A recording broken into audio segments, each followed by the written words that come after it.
Meus cumprimentos aos que mais uma vez me dão a honra e a alegria de comparecerem a esta nossa série Claves Notariais e Registrais, que tem o apoio dos confrades e confreiras da Academia Paranaense de Direito Notarial e Registral, bem como da ANOREG do Paraná.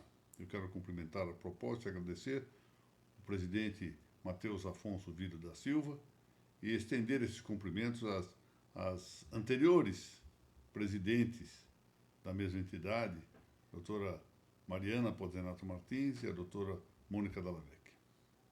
Pois bem, nós estamos cuidando aqui, mais uma vez, essa é a 41ª exposição acerca deste assunto, fontes do direito notarial e registral. E vamos hoje nos dedicar, para encerrar o ponto, sobre algo sobre a jurisprudência judiciário-administrativa.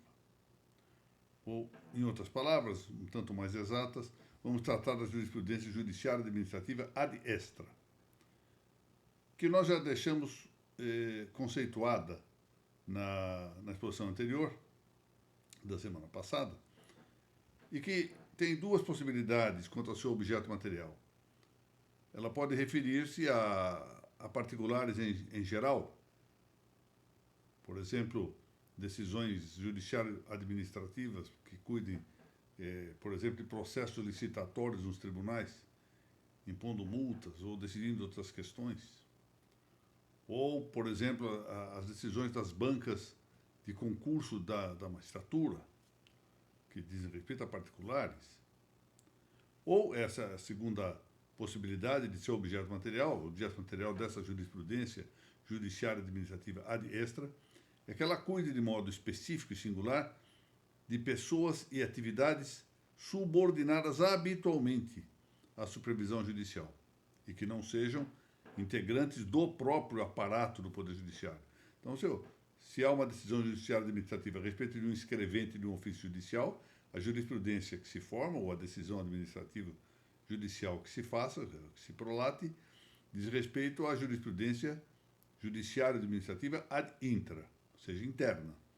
Diversamente, esse é o caso, se trata de uma decisão que diga respeito a um notário ou a um registrador, o caso cai no âmbito da jurisprudência administrativo-judiciária ad extra, com essa especialidade de se tratar de uma referência a pessoas e atividades subordinadas habitualmente ao Poder Judiciário, ou à supervisão, ao menos, do Poder Judiciário. Pois bem, lá ao início dessas nossas exposições, nas nossas primeiras explanações quanto a este assunto das fontes do direito notarial e registral, fez a observação de que o Código Político Brasileiro de 1988, ou seja, a nossa Constituição Federal de 88, não contém de maneira expressa atribuição ao Poder Judiciário de competência legislativa para a esfera própria das notas e dos registros. Ou seja, não está dito lá que o Poder Judiciário poderia editar normas para as notas e os registros. Isso ficou entregue à função ou ao Poder Legislativo. Tampouco essa competência resulta da só atribuição das funções de fiscalização e controle das notas e dos registros públicos, funções essas que estão dispostas no artigo 236 da mesma Constituição Nacional. Bem, sem embargo disso, já na altura, lá naquela aula lá do início das nossas explanações sobre as fontes, nós indicamos que, deixando de lado, marginando inteiramente a discussão sobre possível inconstitucionalidade da Lei 8.935, nesta referência que faço aqui a um inciso do artigo 30, o inciso 14 do artigo 30, que essa Lei 8.935, que é a chamada Lei Geral dos Notários e Registradores, prevê, mas numa hipótese literalmente bastante restrita, prevê que devam os registradores e os tabeliães, diz a lei, observar as normas técnicas estabelecidas pelo juízo competente. Normas técnicas. Inciso 14 do artigo 30 da Lei 8.935 de 94. Bom, essa previsão legal, essa hipótese legal, é efetivamente estreita, bastante estreita, porque ela apenas contempla normas técnicas. Ali se fala normas técnicas, é textual.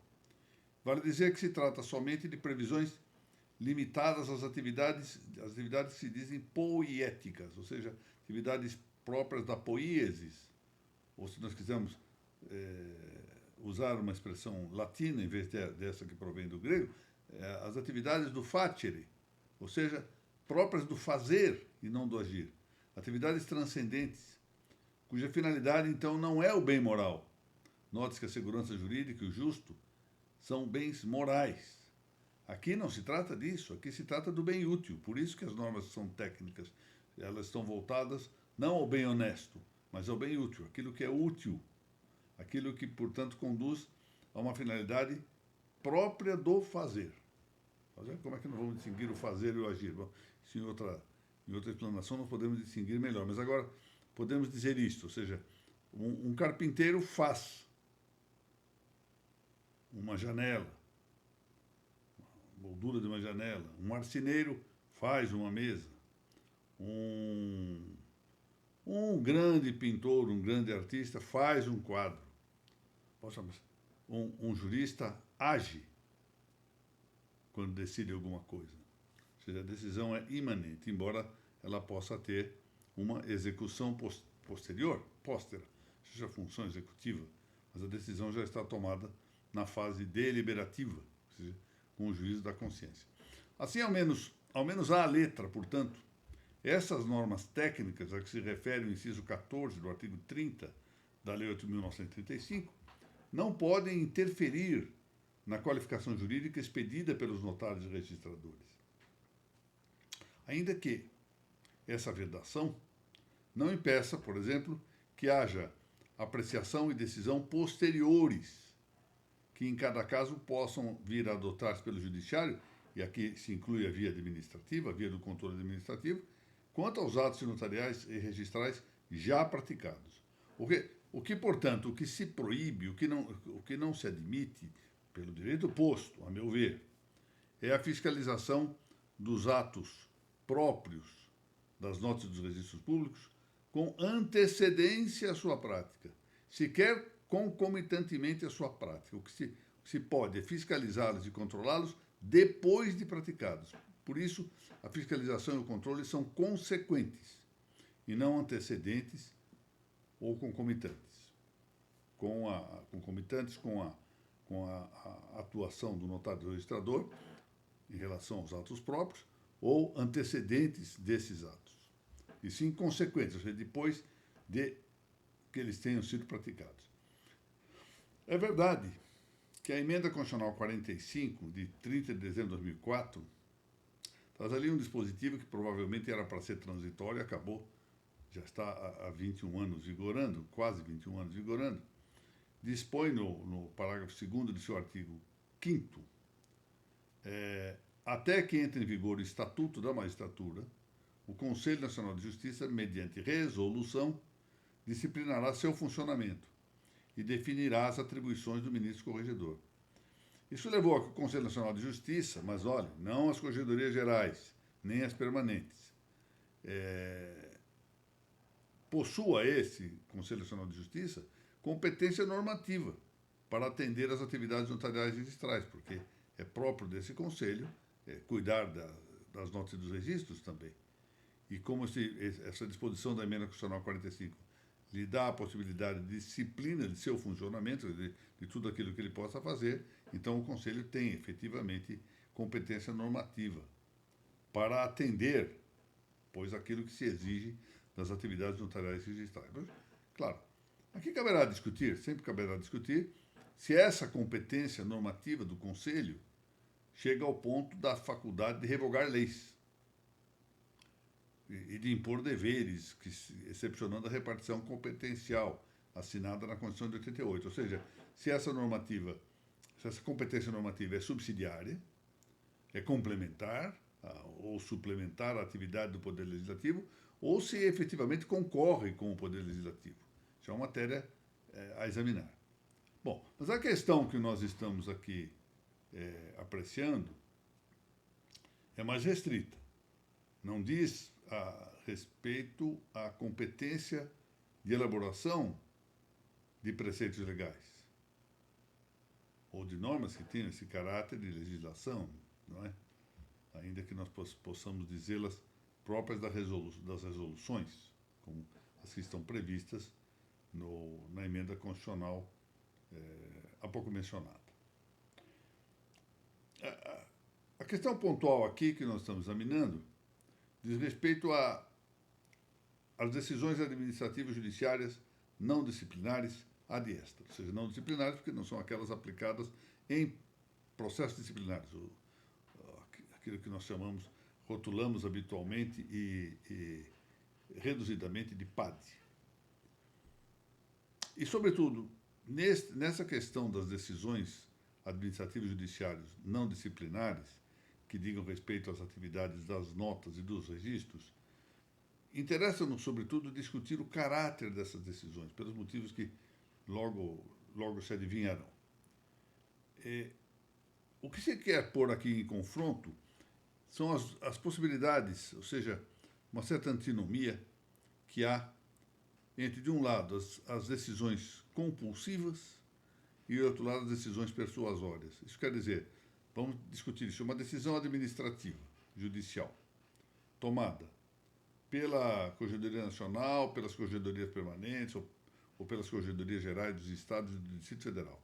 Essas decisões são compulsórias, ou seja, são de observância obrigatória para casos que não... Claro que para o caso concreto elas são obrigatórias, mas eu digo, elas podem estender-se para outros casos, portanto, tendo caráter de sentença normativa, ou elas são apenas persuasórias para os demais casos. Então, diferente. Uma coisa é uma decisão ser persuasiva, ou seja, está muito bem fundada, bem ancorada na autoridade de que promanam essas decisões. Outra coisa é que ela seja calcada na potestade das corregedorias e sendo, portanto, de observância compulsória, porque isso pode levar a punições, a processos disciplinares por falta de atendimento nos casos assemelhados, nos casos símiles. Porque as compulsórias fundam-se na potestade da corregedoria. Já as persuasivas ou persuasórias, elas escoram-se na auctoritas das mesmas corregedorias.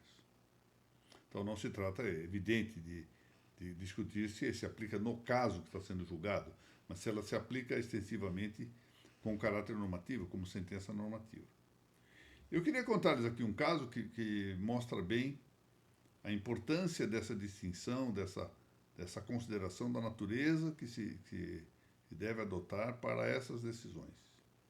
E aí cada um dos senhores começará a meditar sobre a conveniência de inclinar-se num sentido ou no outro. A meu ver, elas são sempre persuasórias. Não há lei que permita considerar compulsória uma sentença proferida no âmbito administrativo e judicial relativamente às notas e aos registros. Mas, em todo caso, há um aspecto prático a considerar. Vou lhes contar aqui uma só situação que penso pode considerar-se emblemática. Esse episódio se passou em uma justiça estadual. Um determinado corregedor-geral entendeu em dado momento que a arrematação de bens, a arrematação judicial de bens, tinha caráter originário. Isso quer dizer, expedida a carta de arrematação, pouco importa que o titular de domínio seja ou não partícipe do processo em que se deu a arrematação. A carta é registrada. Isso quer dizer, Joaquim é titular de domínio do imóvel. José move uma ação contra Mateus. Joaquim não tem nada a ver com essa ação. José ganha a ação, arremata ou adjudica o imóvel, e essa situação vale também para a adjudicação, apresenta a carta e o registrador, segundo esse entendimento adotado pela Corregedoria Geral de um Estado da Federação Brasileira, essa carta deveria ingressar imediatamente na matrícula, independentemente do fato de o titular de domínio ser outro. Bom, quando houve a mudança do corregedor, ou seja, veio um novo corregedor, sucedendo ao anterior, ele disse, não, isso aqui não está certo. A arrematação e a adjudicação têm caráter derivado. Muito bom. Pareceria resolvido o problema, até que ocorreu o seguinte fato. Um registrador recusou-se a registrar uma arrematação exatamente por vício de consecutividade, ou seja, de continuidade. Ou seja, entendendo que a arrematação tinha caráter derivado e não originário. Houve recurso, processo de dúvida, sentença, recurso. Quando chega à corregedoria, o corregedor admite que a sentença que impediu o registro e também o registrador estão certos. A arrematação é efetivamente de caráter derivado. Todavia, olhem só, todavia, como o registrador decidiu isso, ao tempo em que a corregedoria pensava coisa diversa, ou seja, ao tempo em que antecedentemente o corregedor de justiça entendia que a arrematação era originária, cabia instaurar-se um processo administrativo disciplinar contra o registrador por não ter cumprido a decisão que a própria Corregedoria Geral considerou inadequada. Interessante. Considerou, assim, digamos, um compulsório à outrance. Excessivamente compulsório. Mas isso mostra o risco e a importância de nós verificarmos se tem efeito normativo compulsório ou se tem efeito normativo persuasório, ou seja, só para persuadir por sua autoridade, aquilo que é proferido por uma corregedoria, seja ela permanente, geral ou nacional, extensivamente a outros casos. Não é no caso concreto, evidente. Para outros casos símiles ao que está sendo decidido. Muito bem. Como eu disse, a meu ver, não é assim, não é compulsório, mas persuasório, por falta de lei que determine essa extensão. Mas nada impede, à luz da emenda constitucional 45, que o Conselho Nacional de Justiça determine essa normatividade nas suas decisões. Mas isso não se estende ao Corregedor Geral, nem à Corregedoria Permanente. Muito bem, eu quero agradecer mais uma vez a todos aqueles que participaram dessa nossa exposição e que venham ouvi-la mais adiante. Torno a cumprimentar o presidente da Noreg do Paraná, meus confrades e confreiras, amigos da Academia Paranaense de Direito Notarial Registral, e nos vemos, se Deus assim permitir, na semana que vem. Muito obrigado.